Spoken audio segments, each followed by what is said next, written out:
maju. Dari rencana sebelumnya yang selesai pada tahun 2032, infrastruktur digital tidak berdiri sendiri.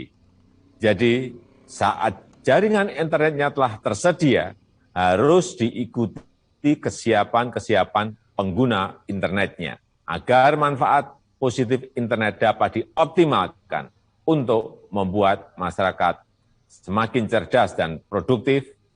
Sebaliknya, efek negatifnya harus dapat terus ditekan, terus diminimalkan. Bapak Ibu yang saya hormati, tantangan di ruang digital semakin besar, sangat besar. Konten-konten negatif terus bermunculan. Kejahatan di ruang digital terus meningkat. Hoax, penipuan daring, perjudian, eksploitasi seksual pada anak, perundungan siber, ujaran kebencian, radikalisme berbasis digital perlu terus diwaspadai karena mengancam persatuan dan kesatuan bangsa.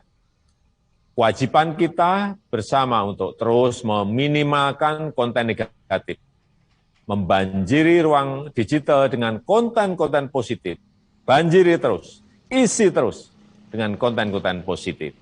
Kita harus tingkatkan kecakapan digital masyarakat agar mampu menciptakan lebih banyak konten kreatif yang mendidik, yang menyejukkan, yang menyerukan perdamaian. Internet harus mampu meningkatkan produktivitas masyarakat, membuat UMKM naik kelas, perbanyak UMKM onboarding ke platform e-commerce, sehingga internet bisa memberi nilai tambah ekonomi bagi seluruh lapisan masyarakat. Hadirin sekalian, literasi digital adalah kerja besar. Pemerintah tidak bisa bekerja sendirian. Perlu mendapatkan dukungan seluruh komponen bangsa agar semakin banyak masyarakat yang melek digital. Saya memberikan apresiasi kepada 110 lembaga dan berbagai komunitas yang terlibat dalam program literasi digital nasional ini. Saya harap gerakan ini menggelinding dan terus membesar, bisa mendorong berbagai inisiatif di tempat lain, melakukan kerja-kerja konkret di tengah masyarakat, agar makin cakap memanfaatkan internet untuk kegiatan edukatif dan produktif. Saya rasa itu yang bisa saya sampaikan, dan dengan mengucap Bismillahirrahmanirrahim, saya luncurkan program literasi digital nasional hari ini. Terima kasih. Wassalamualaikum warahmatullahi wabarakatuh. Om Santi Santi Santi Om. Namo Buddhaya.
Assalamualaikum warahmatullahi wabarakatuh. Selamat siang dan salam sejahtera untuk kita semua.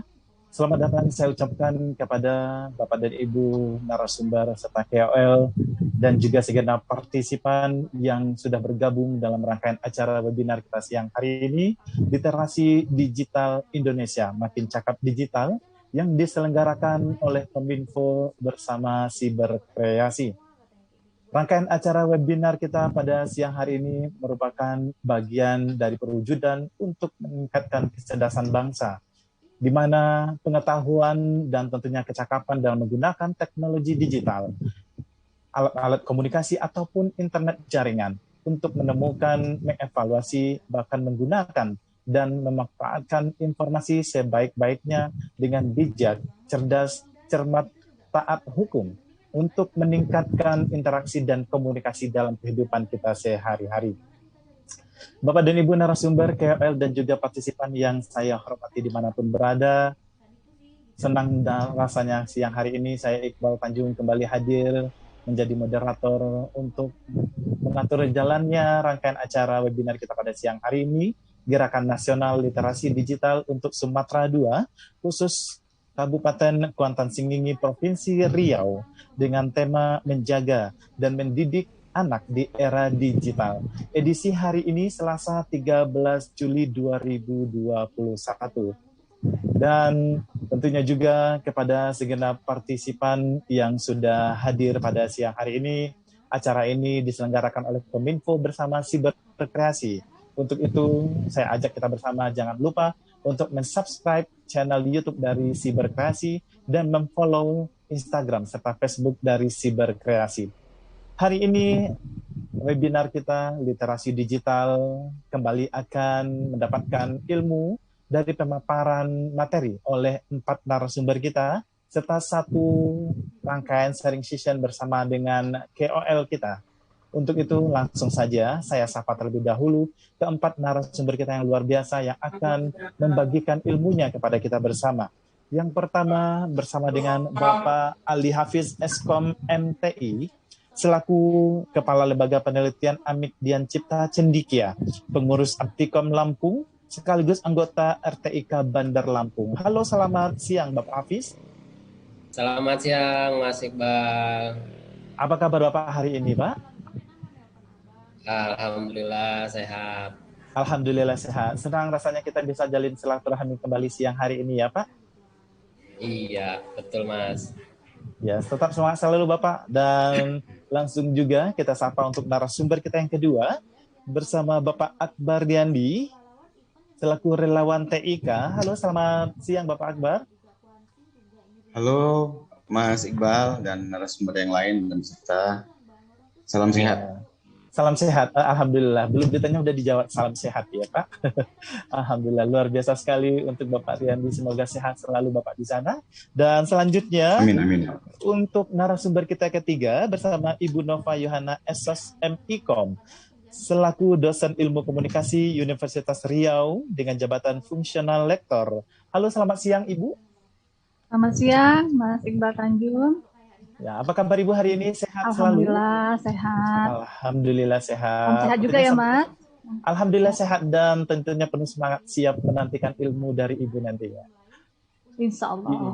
Iya, langsung saja ke narasumber kita yang keempat bersama Bapak Dani Pramata selaku kartunis atau ilustrator. Halo, selamat siang Bapak Dani. Halo, selamat siang Mas Iqbal.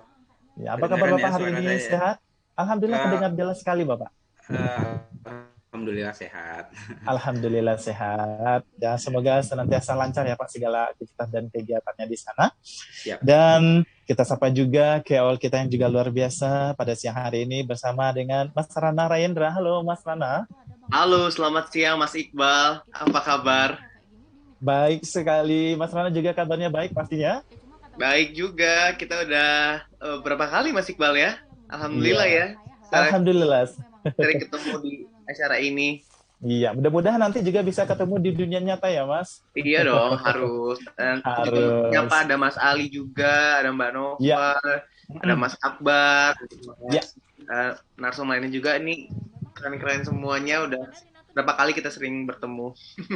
Ya, alhamdulillah tentunya sebuah kebanggaan juga bagi segenap partisipan pada siang hari ini akan mendapatkan ilmu-ilmu yang bermanfaat dari Bapak dan Ibu narasumber serta KOL. Ya, baiklah para partisipan yang saya hormati dimanapun berada. Untuk rangkaian literasi digital kita ini, di akhir acara nanti akan ada sesi post-test, ya, di mana teman-teman, ya, saya persilakan untuk mengisi post-test. Caranya gampang saja.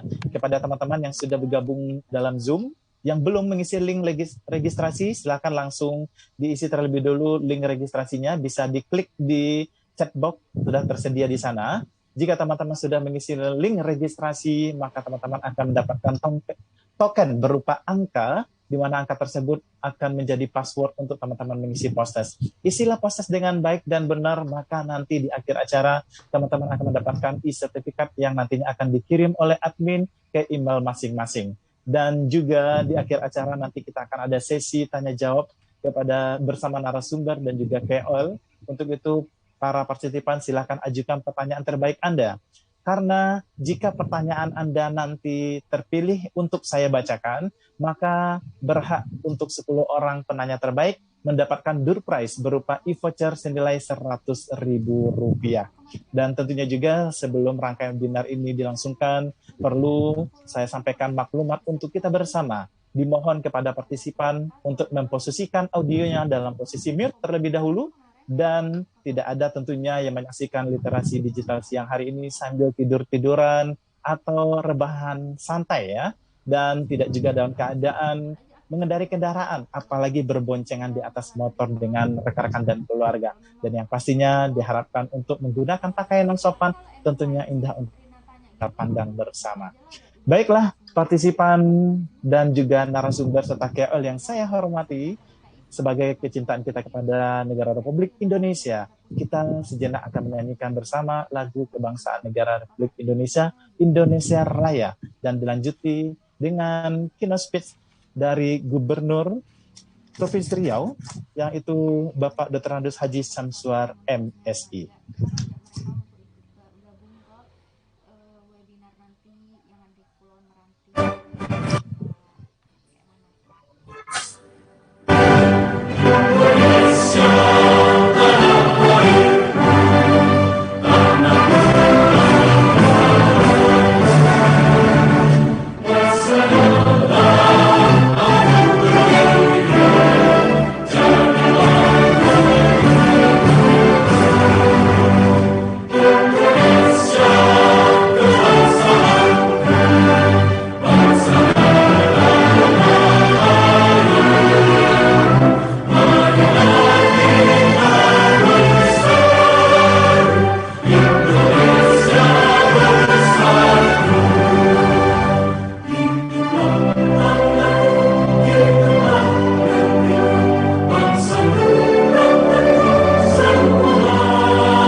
Assalamualaikum warahmatullahi wabarakatuh.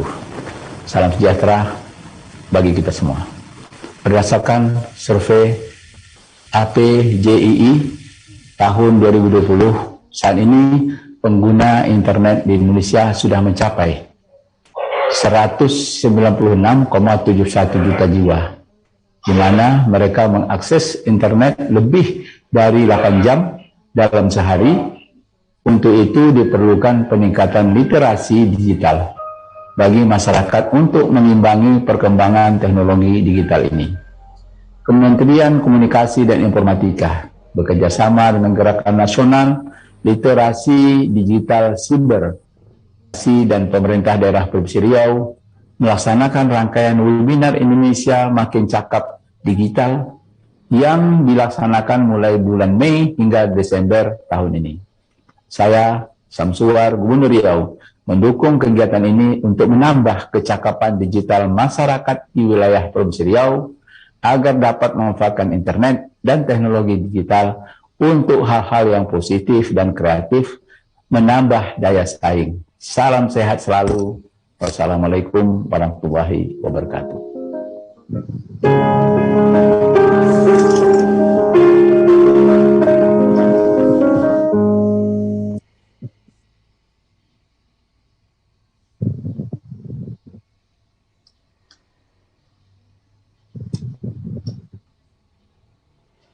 Ya, Bapak dan Ibu narasumber KOL dan juga segenap partisipan dimanapun berada, baru saja kita dengarkan dua sambutan dari yang pertama adalah dari Bapak Presiden Republik Indonesia, Bapak Insinyur Haji Joko Widodo, dan tentunya juga dari keynote speech kita, yaitu Bapak Gubernur Provinsi Riau, Bapak Dr. Andes Haji Syamsuar MSI, sambutan yang tentunya penuh support dan semangat untuk kita bersama agar bisa sama-sama mensukseskan literasi digital untuk Indonesia makin cakap digital.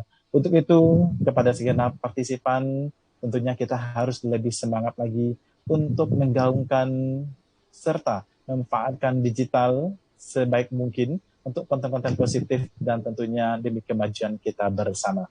Baiklah, partisipan dimanapun berada, langsung saja kita akan mendapatkan ilmu dari narasumber pertama kita yang akan memaparkan materinya untuk keamanan digital yang akan disampaikan oleh Bapak Ali Hafiz Eskom MTI selaku Kepala Lembaga Penelitian Amik Dian Cipta Cendikia, pengurus Aptikom Lampung dan juga sekaligus anggota RTIK Bandar Lampung, dengan tema tips aman investasi online. Untuk Bapak Hafiz, waktu 20 menit, saya persilakan. Oke, baik. Terima kasih Mas Iqbal. Sebelumnya saya ingin menyapa rekan-rekan yang ada di Kabupaten Kuantan Sangihe. Salam kenal, saya Hafiz dari Provinsi Lampung. Kemudian para narasumber, KOL yang luar biasa, dan moderator tentunya yang dahsyat. Mungkin langsung saja saya share screen terlebih dahulu ya.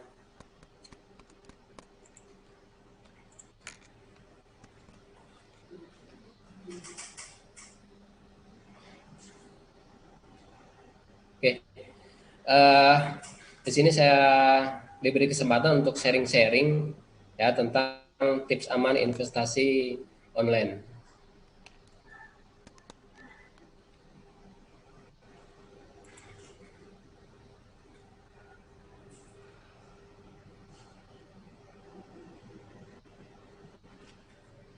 Oke, sebelumnya kalau kata pepatah lama, tak kenal maka tak sayang. Nah, kalau pepatah baru itu tak kenal maka taruh. Perkenalkan, nama saya Ali Hafiz. Saya dari domisili saya di Provinsi Lampung. Sehari-hari saya sebagai dosen di sebuah perguruan tinggi swasta di Provinsi Lampung. Di kampus saya dikasih amanah sebagai ketua lembaga penelitian Amik Dian Cipta Cendikia. Aptikom Lampung saya juga sebagai pengurus di RTIK, sebagai ketua RTIK Kota Bandar Lampung.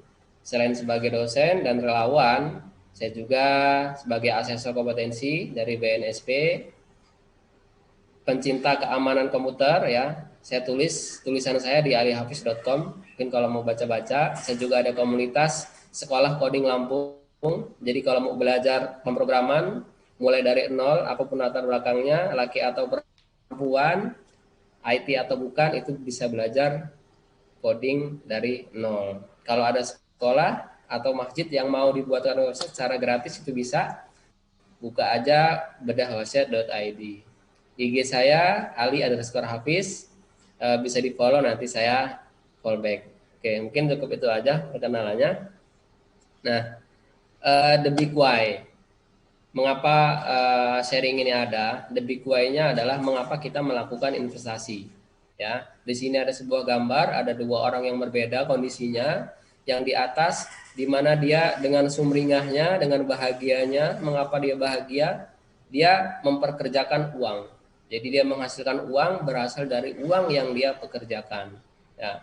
Sedangkan gambar yang kedua ini, ya, dia begitu kelelahan dia untuk uang. Jadi seolah-olah uangnya yang mempekerjakan dia. Jadi dia bekerja 8 jam sehari, pergi pagi, pulang petang, penghasilan pas-pasan. Nah itu.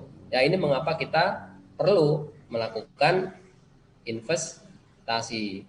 Lalu the big why kedua, mengapa kita perlu melakukan investasi adalah ya, ada yang disebut dengan inflasi. Cukup sulit sebenarnya apa sih inflasi itu, tapi dengan gambar seperti ini kita bisa memahami dengan mudah apa itu inflasi. Inflasi adalah pengurangan valuasi nilai uang kita. Ingat tahun 2000, kalau kita ke supermarket atau ke warung, bak duit 100.000, wah, bisa penuh plastik kita, ya nggak? Keranjang bisa penuh. Tahun 2008 semakin berkurang tuh nilai uangnya. Padahal uang yang kita bawa sama-sama 100.000. Kemudian tahun 2016 semakin sedikit lagi. Apalagi tahun 2021 sekarang ini. Yang tahun 2000 mungkin semangkuk bakso itu 5.000, sekarang udah 20.000. Nah, kenaikannya sekian ratus %. Sedangkan kenaikan gaji kita, penghasilan kita tidak seimbang, tidak sejalan dengan kenaikan inflasi. Itulah mengapa kita perlu melakukan investasi. Nah, mungkin orang melakukan investasi dengan berbagai macam motivasi ya. Melakukan investasi agar bisa punya tabungan banyak, biar bisa punya deposito, bisa aset tanah dan bangunannya, bisa banyak, kemudian akhirnya bisa pensiun dini, ya, menikmati apa yang sudah dikerjakan, apa yang sudah diinvestasikan. Nah, begitu banyak orang yang ingin berinvestasi, kemudian ada yang menawarkan, yuk invest ke saya, ayo invest ke sini. Akhirnya karena begitu banyak tawaran, begitu banyak iming-iming, ya orang tergoda. Akhirnya apa yang terjadi di dunia nyata? Ya, banyak yang tertipu oleh berbagai macam investasi. Ada di sini kasus Polda Jatim tahan tersangka kasus dugaan penipuan investasi tambang nikel. Ada investasi kripto ya yang lagi marak sekarang. Kemudian ada investasi bodong yang lainnya, kemudian investasi skema Ponzi. Inilah yang terjadi di lapangan ketika kita tidak tahu ya bagaimana, seperti apa investasi yang aman itu. Nah, di sini saya akan sharing mengenai 5 tips aman untuk investasi online. Yang pertama adalah jenis investasinya. Ya, pilih jenis investasinya. Yang kedua, brokernya. Pilih broker yang bisa dipercaya. Kemudian pilih skema investasinya, tentukan risiko investasi, kemudian jangan lupa investasinya didiversifikasi. Oke, kita bahas tentang jenis investasi. Nah, ini adalah pilihan investasi, ya, jenis-jenis investasi yang bisa kita pilih. Ada saham, ada reksadana, ada valuta asing, ada cryptocurrency, ada logam mulia. Semua ini itu bisa dilakukan secara online. Kita beli saham bisa secara online, reksadana bisa online, valuta asing bisa online, kripto online, bahkan logam mulia pun kita bisa beli secara online. Ya, saham adalah orang atau sebuah perusahaan yang berbagi kepemilikan dengan imbal balik modal dan keuntungan. Reksadana pengumpulan dana masyarakat yang dimana itu akan dikelola oleh seorang hedge fund atau manajer keuangan. Valuta asing adalah jual beli dari mata uang asing, euro, dolar, yen, dan lain sebagainya. Cryptocurrency kita tahu mata uang digital kripto. Logam mulia, emas, perak, dan minyak. Nah, ini portofolio investasi saya. Kebetulan saya juga melakukan investasi dan trading saham, kripto juga, dan valuta asing juga. Yang pertama, gambar yang pertama ini portofolio dari trading saham, ya.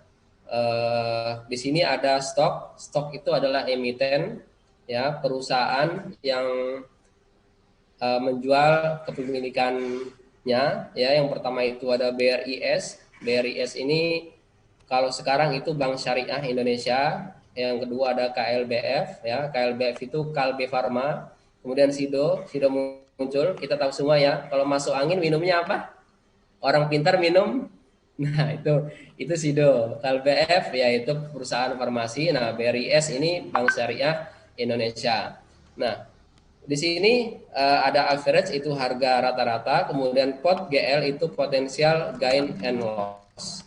Nah, gain itu artinya 19 itu 19%. Artinya saya sudah memiliki keuntungan sebanyak 19%. Saya beli saham BRIS ini itu bulan kemarin. Dan sampai hari ini keuntungannya sudah 19%. Nah, BRIS ini sangat unik. IPO tahun 2018 itu harganya 500 perak per lembar. Tahun 2020 ketika awal PSBB itu harganya menjadi 100 perak.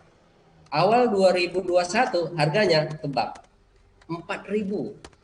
Dari 100 perak menjadi 4.000. Bayangkan kalau kita tahu ya, beli di harga 100 kemudian jual di harga 4.000, artinya aset kekayaan kita akan naik ribuan persen, sebesar 3.900%. Luar biasa ya, hanya beberapa bulan kekayaan kita bisa naik ribuan persen. Nah, kemudian yang sebelahnya ini ya, ini portofolio untuk valuta asingnya. Ya, semua ini kalau yang valuta asing ini derivatif, kita menggunakan leverage. Perlu hati-hati karena kalau modal kita nggak kuat, ya karena kita berdasarkan derivatif bukan nyata, itu bisa habis uang kita.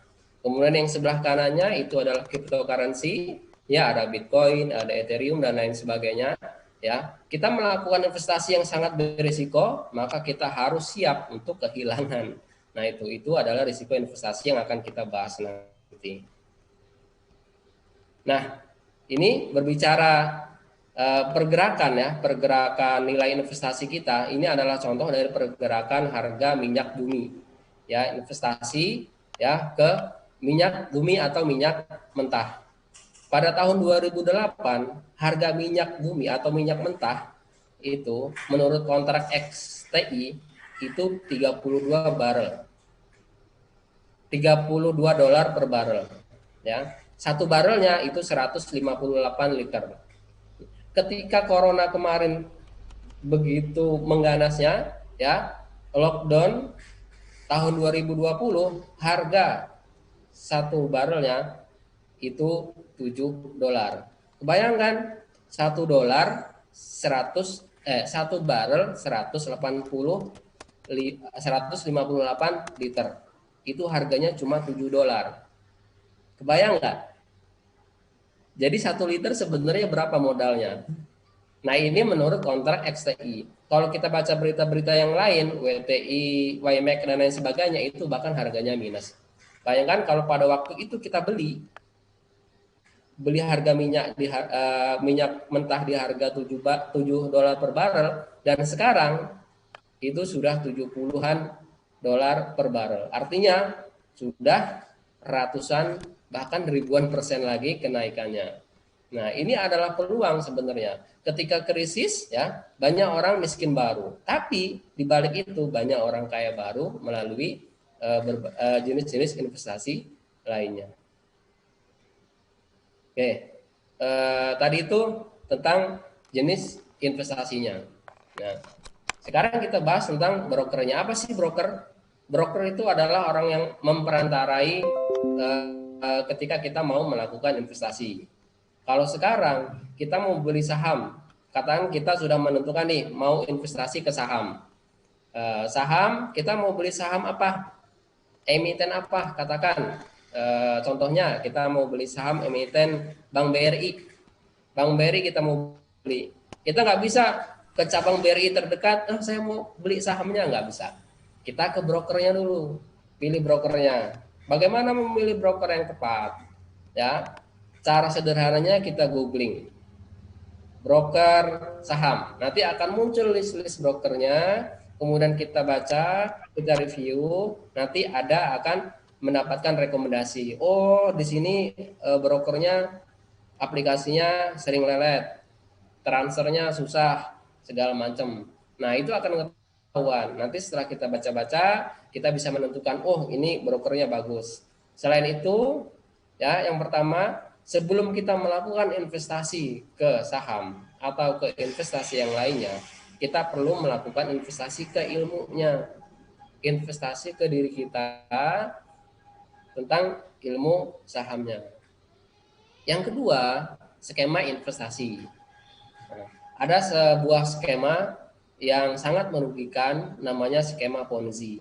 Skema Ponzi di mana skema ini adalah menggunakan uang anggota, uang yang mendaftar untuk diputarkan, bukan bagi hasilnya, bukan dari keuntungan dari investasi. Ini yang perlu kita hindari karena skema ini sangat banyak di Indonesia, tumbuh subur. Ketahuannya ketika korbannya sudah sangat banyak. Ya. Kemudian risiko investasi. Risiko investasi adalah bagaimana cara kita menerima risiko ketika kita melakukan investasi. Biasanya ada yang disebut dengan trader harian. Ketika melakukan investasi minus 5%, maka dia akan cut loss. Seperti itu. Lalu ada diversifikasi investasi. Maksudnya apa? Maksudnya adalah membagi dari investasi. Kita tidak hanya menaruh investasi di satu tempat saja. Gitu. Nah, contoh dari diversifikasi investasi dan multiple stream income, ini meja, ya. Ada 3 meja. Kira-kira apa persamaan dan perbedaannya dari meja-meja ini? Ya, semua meja ini punya kaki, betul ya? Semua meja ini punya kaki. Apa beda meja yang satu dengan yang lainnya? Itu dari jumlah kakinya, betul nggak?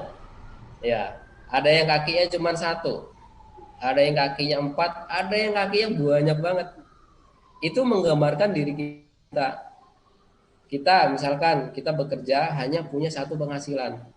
Bayangkan ketika kaki meja itu patah, apa yang terjadi? Kita ikut terjatuh. Sama ketika kita hanya punya 1 penghasilan, kemudian 1 penghasilan itu tertutup, apa yang terjadi? Ya, kita akan jobless, kita tidak akan punya aliran penghasilan. Kemudian yang kaki 4 gitu juga, belum seimbang. Ketika 1 patah, maka bisa goyang. Tapi meja yang satunya sangat banyak banget ya kakinya.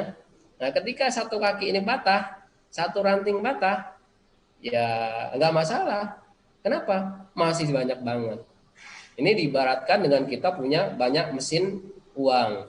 Bisnisnya menggurita kemana-mana. Kalau kita beli saham, kita bukan cuma beli saham misalkan Bank BRI dari perbankan atau finance. Kita juga punya saham dari mining atau tambang.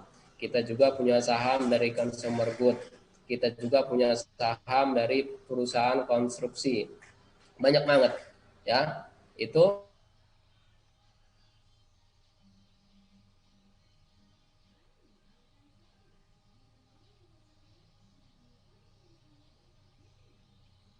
jangan menaruh semua telur kita dalam satu buah keranjang.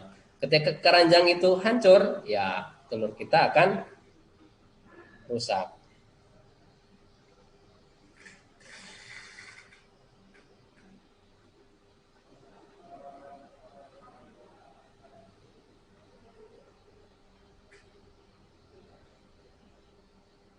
Oke, selanjutnya. Nah, itu tadi adalah tentang tips aman berinvestasi.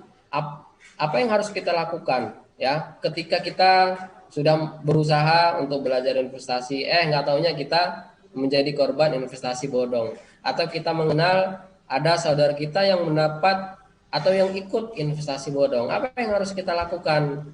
Kita laporkan. Kemana lapornya? Bisa lapor ke patrolisiber.id. Jadi ke browser, ketik patrolisiber.id,